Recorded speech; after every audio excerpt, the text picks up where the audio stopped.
불행히도 제 손님은 여기 있는 토지를 계약을 해가지고 오셨어요. 그래서 제가 손 쓸 방법이 없었습니다.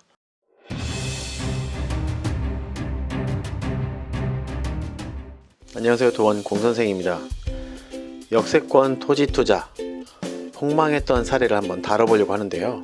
실제로 어떻게 하면은 폭망했는지, 그리고 우리가 일반 사람들이 역세권 토지를 투자할 때 어떤 점을 조심하면 되는지 사례와 함께 같이 알아보는 시간을 갖도록 하겠습니다.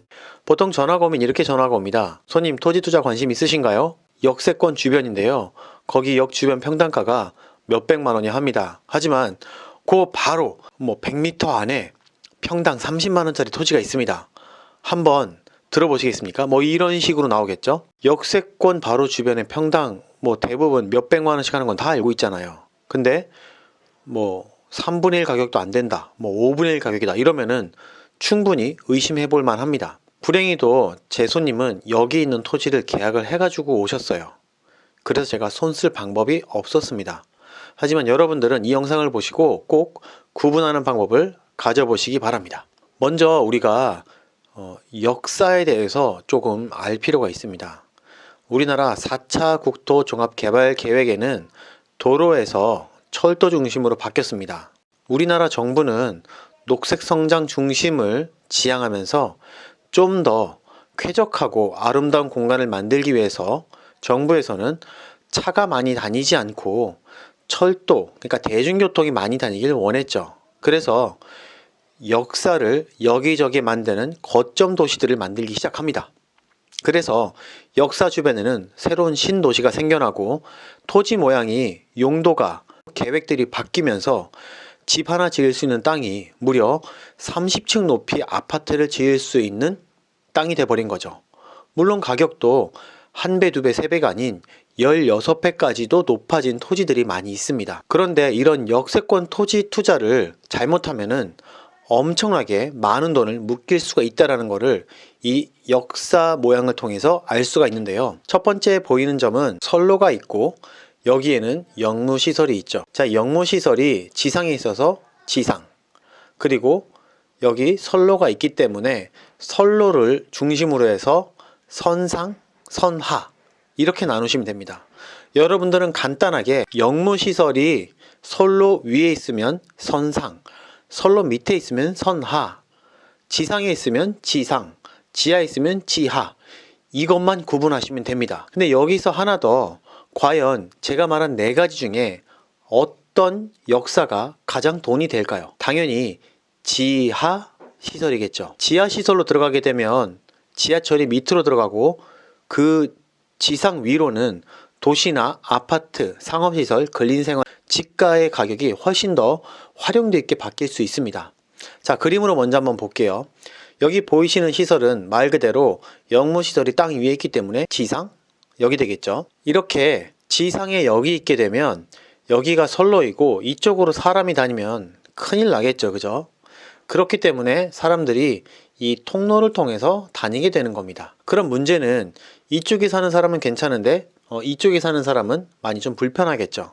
그래서 이쪽으로 다니는 사람들의 이곳은 개발되지 않는 지역이라서 우리가 토지를 사면 불리한 개발 구역이 되는 겁니다. 자, 이번에는 지하 역사인데요. 여기에 여러분들이 잘 아시는 1번 출구, 2번 출구, 3번 출구, 4번 출구들이 있고 사람들이 이렇게 밑으로 내려가서 지하 공간, 영무시설이라고 하죠. 영무시설 그 밑에 또 지하에 철도가 다닙니다. 보통 많이 얘기하는 지하철인데요. 이렇게 돼 있을 때 이 공간을 전부 다 쓸 수가 있죠. 비용도 많이 들고 그리고 사업비도 많이 듭니다. 그리고 위에 도시를 개발하는 방법이 광범위하기 때문에 이쪽에는 좀 더 토지를 활용할 수 있겠죠. 당연히 이렇게 지하철이 있는 곳이 양쪽 토지를 다 활용도를 높게 쓸 수 있기 때문에 가장 비싼 토지가 되는 겁니다. 자, 이번에는 선상 역사입니다. 말 그대로 이게 철도이고요. 다니는 교통시설, 이 선로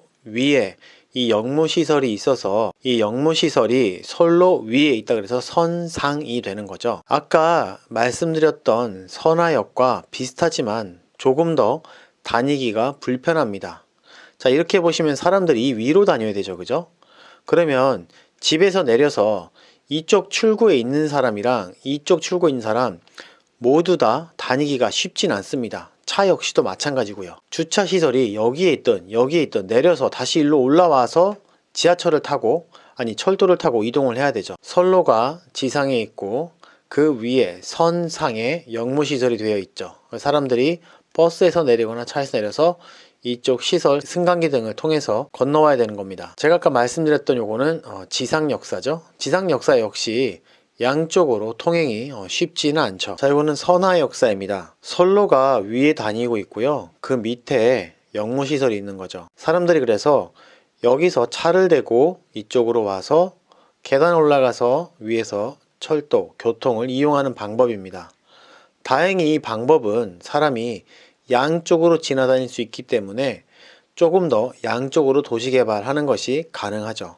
그래서 지하철만큼은 되지 않지만 그래도 양쪽으로 다니니까 조금은 편하겠죠, 그죠? 자, 그래서 가장 도시 개발하기에 좋은 곳, 땅값이 많이 올라가는 곳은 바로 지하철 바로 위에 토지입니다. 그리고 우리가 투자해서는 안 되는 쪽이 바로 선로가 막혀 있는 후면부가 되겠죠. 자, 예를 들어서 한번 제가 보여드릴게요. 자, 마곡역입니다. 출구들이 있잖아요. 자, 이쪽은 양쪽으로 다 개발할 수가 있겠죠. 그리고 다니기도 그렇게 어렵지가 않겠죠. 이게 바로 지하철인데요. 지적 편집도를 켜시면 이렇게 다양한 색깔의 토지들이 있습니다. 그런데 아까 제가 세종대왕릉역 밑에 토지를 사신 분이 있다고 했죠. 자, 보시면 출구가 한쪽만 있어서 다니기가 어려운 겁니다. 지적 편집도를 끄면 어떻습니까? 여기 보시면 여기 있고 이쪽으로는 개발하기가, 사람 다니기가, 차 다니기가 쉽지 않겠죠, 그죠?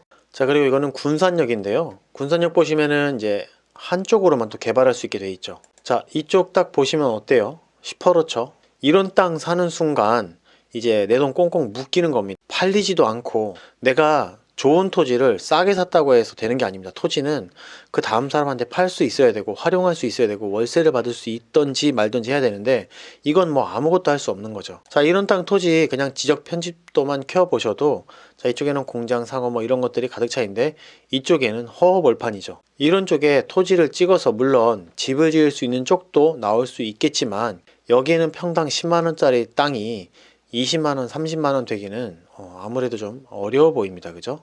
이거보다는 이쪽 땅이 투자 가치가 더 많이 올라가겠죠. 물론 정말 한참 기다려서 아주 많이 기다려서 정말 많이 한 20년 이거는 좀 옛날 말입니다. 옛날에는 여기 들어서고 개발이 되면은 토지 보상을 해주면서 기존 갖고 있던 토지에 보상금이 나왔지만 요즘에는 이런 토지들은 미리 종합개발계획에 잡혀 있어서 정말 큰 수가 나지 않는 한은 거의 개발이 잘 안 돼요.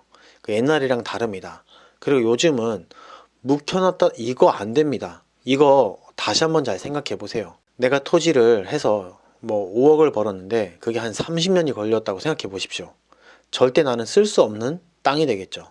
자, 그리고 이제 양방향성, 양쪽 다 토지를 사도 되는 지역의 예입니다. 자, 여기는 오성역이죠. 딱 보시면 양쪽이 고루 개발될 수 있게 되어 있죠. 그리고 역 바로 앞에 이렇게 주거주택 뭐 켜보면 아마 상업지 빨간색으로 또 들어오겠죠. 네, 상업용지, 상업용지 이렇게 또 개발이 돼 있네요. 벌써 이쪽은 개발이 거의 다 돼 있네요. 그죠? 이쪽만 조금 더 남아있는 편이네요.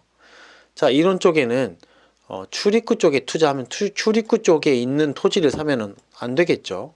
출입구에 나와서 이런 토지 사면은 안 되겠죠. 그죠? 이쪽에 있는 토지를 사야 되겠죠. 원주역입니다. 자, 원주역 이렇게 보시면 이게 굉장히 좋은 사례가 될 것 같은데요. 역사가 선로 옆에 있죠. 그러면 땅 위에 있는 거니까 지상 역사가 되겠네요. 그런데 원주역은 출입구가 이쪽에는 없습니다. 지금 이쪽에는 출입구가 없어요. 근데 자, 이렇게 보시면은 개발 계획이 양쪽으로 다 잡혀 있죠. 자, 이때는 역세권 투자가 가능한 거죠. 출입구 쪽보다는 양쪽으로 투자를 할 수 있는 건데 기왕이면은 이쪽 토지보다는 이쪽이 더 나아 보입니다. 역사면에서만 따져보면요, 그쪽이 더 나은데 자, 전체적으로 보면 이쪽이 또 도로가 있네요. 위에 이마트 시설도 있고 그럼 같이 종합해서 고려해야 되겠죠. 여기에 출구가 있는지 없는지는 실시계획 도면을 보면 더 잘 나와 있는데요. 일단 이렇게만 봐도 여기는 사람이 다니는 토끼굴 같은 게 돼 있구나 라고 우리가 예측을 해볼 수가 있습니다. 그죠?